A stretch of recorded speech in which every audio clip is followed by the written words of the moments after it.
The first time I saw the fence, it was early morning, and the mist was still rising off the lake like breath from some sleeping giant. My lot was quiet, untouched, a sanctuary passed down through 3 generations. That morning, though, my boots sank into freshly disturbed earth, and my jaw tightened as I followed the line of bright metal fencing snaking straight across my property, ending in a half-built gravel road leading right to the back of our HOA president's cul-de-sac. And there she was, HOA Karen herself, standing like she'd just planted a flag on the moon. "Finally," she said with a triumphant smile. "A proper access road for the community. You should be thanking me." I should have laughed, but I couldn't. My voice came out low and steady. "You built a road on my lake lot." She rolled her eyes like I was a child who didn't understand the world.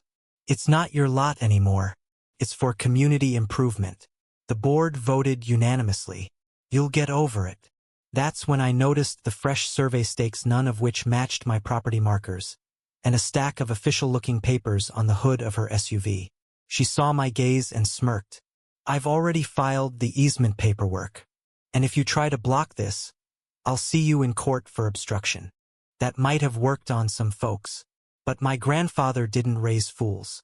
I took the papers, scanned them, and felt my anger sharpen into something cold and precise. The survey she had attached was a photocopy from 30 years ago, long before the land was subdivided, and the board vote she bragged about? Worthless because my lot wasn't, and never had been, under HOA jurisdiction. I didn't say a word. Instead, I walked back to my truck, pulled out my phone, and started making calls. By sunset, my cousin, an environmental attorney, was sitting at my kitchen table with a stack of current maps from the county GIS office. Across from him, my neighbor Luke, a retired state land surveyor, traced the actual boundary lines with a pencil. They didn't just prove Karen's road was trespassing, they showed her fence cut across 2 sections of protected shoreline. That meant permits, environmental assessments, and state-level penalties she hadn't even considered. We all knew she wasn't going to back down, but the facts were now loaded like a rifle, and I intended to aim. The next morning, Karen strutted back down the illegal gravel like it was her personal runway. I was waiting for her with Luke and my cousin, plus a quiet man in a county windbreaker I hadn't told her about. "Morning," I said, holding up a folded document. "This is a certified survey, updated last year. It proves the road and fence are entirely on my property." She waved it off. "We'll see what a judge says." That's when the man in the windbreaker stepped forward, flipping open his badge. "We will.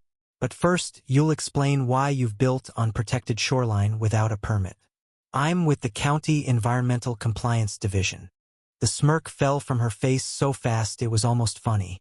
"Two didn't know it was protected," she sputtered. The officer didn't blink. "It's been protected since 1987. You've cut down shoreline vegetation, disturbed nesting areas, and introduced non-native gravel. That's 3 separate violations." Her bravado faltered, but then, like a cornered animal, she snapped back. "Fine. Then I'll sue you for blocking community access." Her voice rose so high even the gulls scattered from the dock. I took a step closer, my voice calm but hard. "Karen, you trespassed, built without a permit, destroyed protected land, and you're still threatening me? That's bold even for you." Luke added, "You also filed false easement paperwork. That's fraud, plain and simple." The officer's pen scratched across his notepad as he took it all down. And that's when the twist came, walking up the Sharia man in jeans and a weathered ball cap, carrying a fishing pole. "Afternoon," he said, nodding at me before turning to Karen. "Funny seeing you here after the county told you to stay off my cousin's lot." Karen blinked, confused, and then her eyes widened. "Your cousin?" He smiled, pulling something from his back pocket, a laminated card, stamped with the seal of the state attorney's office. "Yep, and I'll be handling the trespass and environmental damage case personally." Karen's face flushed beet red, her jaw working but no words coming out. For the first time in all my years dealing with her, she looked small. The officer handed her a bright yellow citation slip and said, "You'll be getting more of these. A lot more." She snatched it without meeting anyone's eyes and stormed back up the illegal gravel road, muttering under her breath. I watched her go, knowing this was just the opening round. Karen didn't go quietly. 2 weeks later, a thick envelope landed in my mailbox, a lawsuit with my name on it, accusing me of malicious obstruction of community development and denial of rightful access. It was laughable, but I knew enough not to underestimate her spite. I handed it to my cousin, who flipped through the pages with a grin. She just filed in civil court for something she doesn't legally own. We'll counter with trespass, environmental damage, and fraud. This is going to be fun. Word spread fast. By the end of the week, half the neighborhood had heard about Karen's road project, and not a single person was on her side. Old grudges surfaced. People who'd been fined for planting the wrong flowers, cited for keeping boats in their driveways, or shamed for holiday decorations now had a rallying point. At the next HOA meeting, several members openly demanded her resignation. She brushed them off, promising her case against me would set a precedent that would save the community from lawless landowners. Court day came with a bite in the air, the kind that makes you pull your coat tighter. I walked in with my cousin the attorney, my surveyor neighbor Luke, and a rolling suitcase full of evidence. Karen was already at the plaintiff's table, flanked by a hired lawyer who looked like he regretted being there. Her expression was smug, but the way her eyes darted told me she knew the ground beneath her was already crumbling. The judge, an old colleague of my father, called the case to order. Karen's lawyer launched into a speech about community welfare and shared resources. But the moment my cousin stood up, the tone shifted. He presented the current property survey, the environmental protection maps, the state statute exempting my land from HOA jurisdiction, and the fraudulent easement papers Karen had filed. Each exhibit landed like a hammer blow. When Luke testified, he didn't just confirm the property line, she described in detail the damage Karen's road had caused to the shoreline habitat, including the destruction of 2 osprey nests. Then came the twist that sealed it. The county environmental officer we'd met on my lot took the stand, detailing every violation, the maximum fines for each, and the criminal implications of filing false development permits. Karen's lawyer tried to object, but the judge shut him down. This is highly relevant. Proceed. By the time the officer was done, Karen's color had gone from flushed pink to ashen gray. When it was my turn to speak, I kept it simple.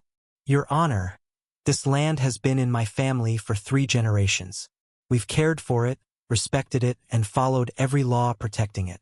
Mrs. Peterson, I glanced toward her, decided her vision outweighed the law, property rights, and environmental protections. This isn't about community improvement.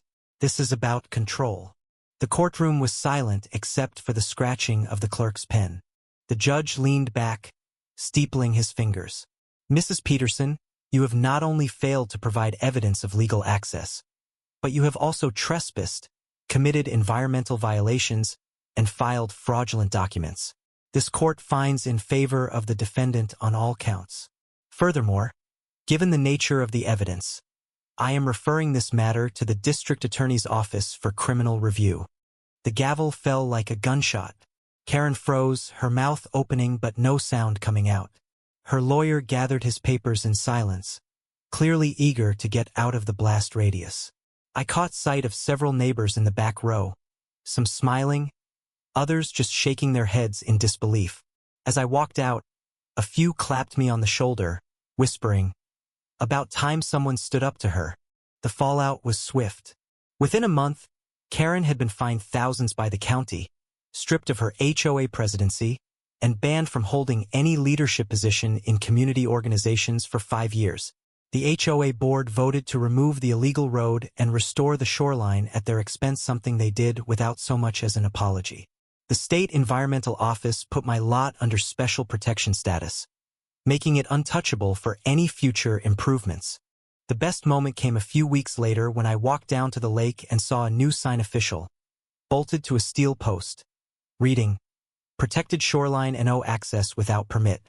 Below it, smaller letters, "Violators will be prosecuted." I didn't put it there.